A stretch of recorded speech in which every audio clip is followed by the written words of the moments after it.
Hello my dear friends, आप सभी का अपने चैनल एग्रो विद रवि में हार्दिक स्वागत है। जी हाँ दोस्तों, आज हम सभी BSc agriculture 5th semester subject है आपका रेनिफाइड एग्रीकल्चर एंड वाटरशेड मैनेजमेंट अर्थात वर्षा आधारित कृषि एवं वाटरशेड प्रबंधन के कुछ महत्वपूर्ण प्रश्नों की जानकारी लेंगे। जी हाँ दोस्तों, यह जो प्रश्न है ये आपकी परीक्षा के लिए बहुत ही महत्वपूर्ण होने वाले हैं, तो वीडियो को पूरा देखें। अगर आपको वीडियो अच्छा लगे तो वीडियो को लाइक और शेयर करना बिल्कुल ना भूलें। अगर आप चैनल पर नए हैं तो चैनल को सब्सक्राइब कर बेल आइकन दबाना बिल्कुल ना भूलें, जिससे कि चैनल पर आने वाले इसी प्रकार के और भी वीडियोज़ का नोटिफिकेशन आपको सबसे शीघ्र प्राप्त हो। जो पहला प्रश्न होने वाला है वो यह है कि जल संरक्षण क्यों आवश्यक है। दोस्तों, यह जो प्रश्न है आपकी जो सब्जेक्ट है वर्षा आधारित कृषि एवं वाटर प्रबंधन का बहुत ही फेवरेट प्रश्न है कि जल संरक्षण क्यों आवश्यक है।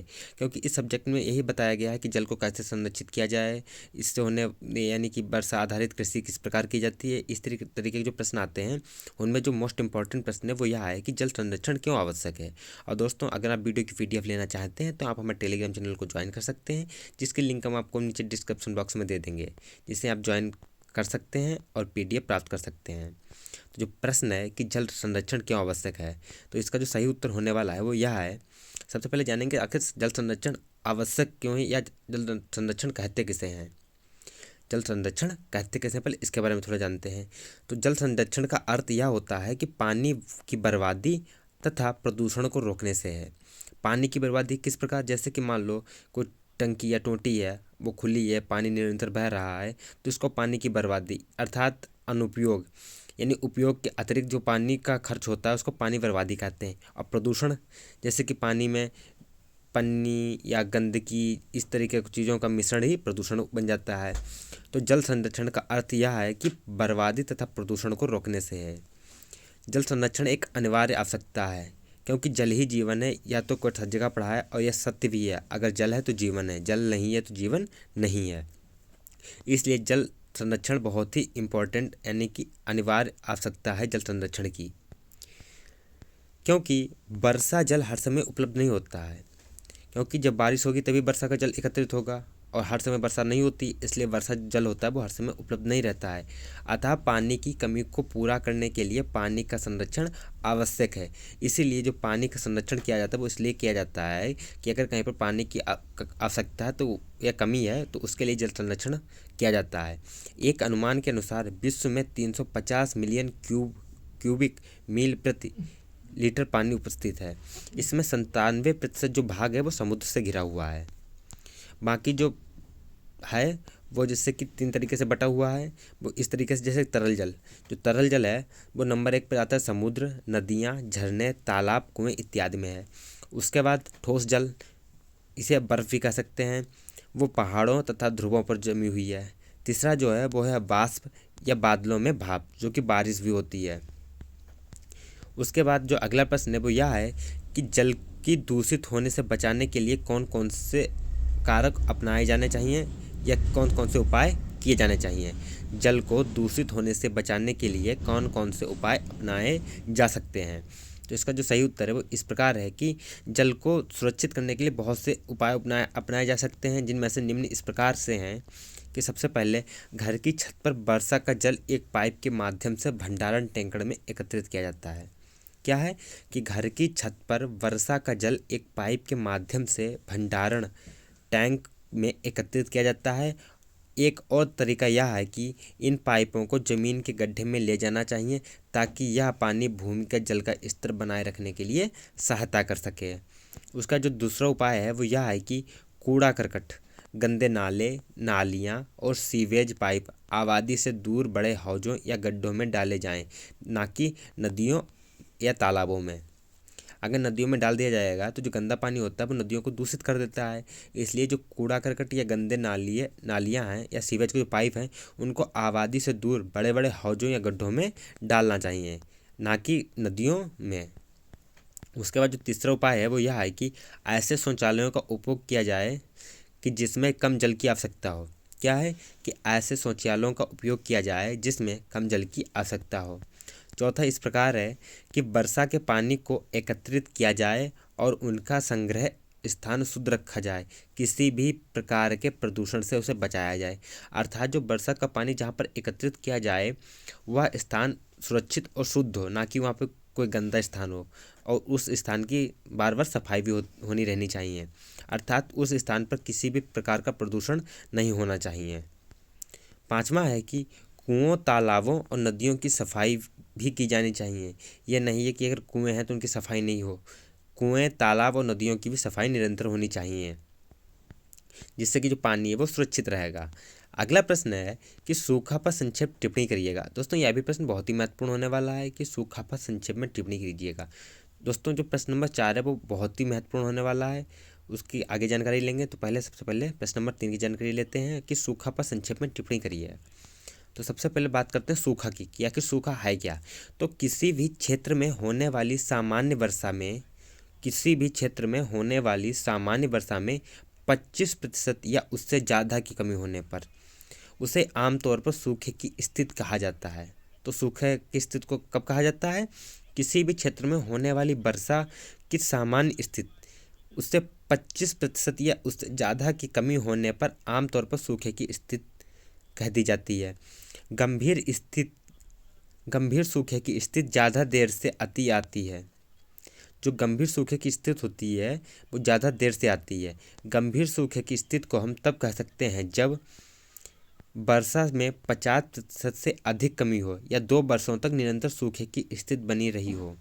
सिंचाई आयोग ने 1972 में एक रिपोर्ट जारी की थी, जिसके अनुसार यह कहा गया था कि देश के वे क्षेत्र जहां औसत वर्षा 75 सेमी से कम हो, उस स्थान की कुल वार्षिक वर्षा में सामान्य से 25% तक परिवर्तन सूखाग्रस्त क्षेत्र कहा गया था। अब बात करते हैं सूखा के कारण, कि सूखा के कारण कौन कौन से हैं जो सूखा लाने में सहायक हैं। तो जो पहला कारण है वो यह है कि सूखे का आगमन धीरे धीरे होता है और इसके आगमन तथा समाप्त होने का समय तय करना कठिन होता है। ये जरूरी नहीं कि सूखा कब आएगा और कब तक रहेगा, ये कहना बहुत ही मुश्किल होता है, क्योंकि वर्षा का गिरता स्तर और गिरता हुआ भूजल, क्योंकि जब बारिश नहीं होगी तो उसका जो स्तर वो गिरता जाएगा, साथ में भूजल स्तर भी गिर रहा है।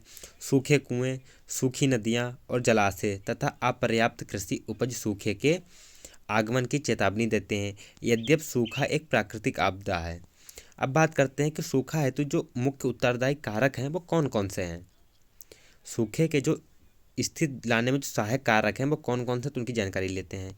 दोस्तों अगर आपको वीडियो पसंद आए तो वीडियो को ज़्यादा से ज़्यादा लाइक करें और साथ में वीडियो को ज़्यादा से ज़्यादा शेयर भी करें, जिससे कि वीडियो आपके सभी दोस्तों के पास पहुंच सके और उनके लिए भी लाभदायक साबित हो सके।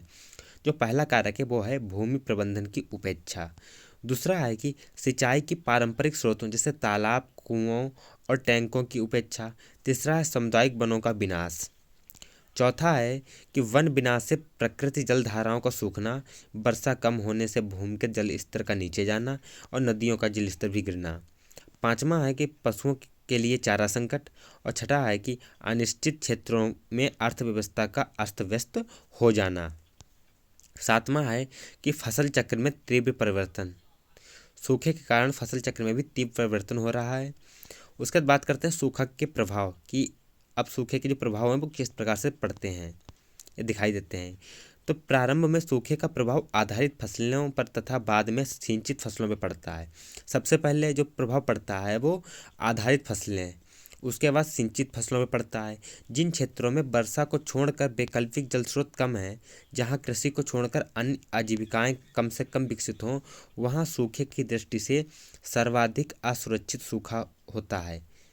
सूखा आपदा का सबसे बड़ा असर देश के करोड़ों भूमिहीन किसानों, ग्रामीण कारीगरों, सीमांत कृषकों, महिलाओं, बच्चों और खेती से जुड़े मवेशियों पर भी पड़ता है।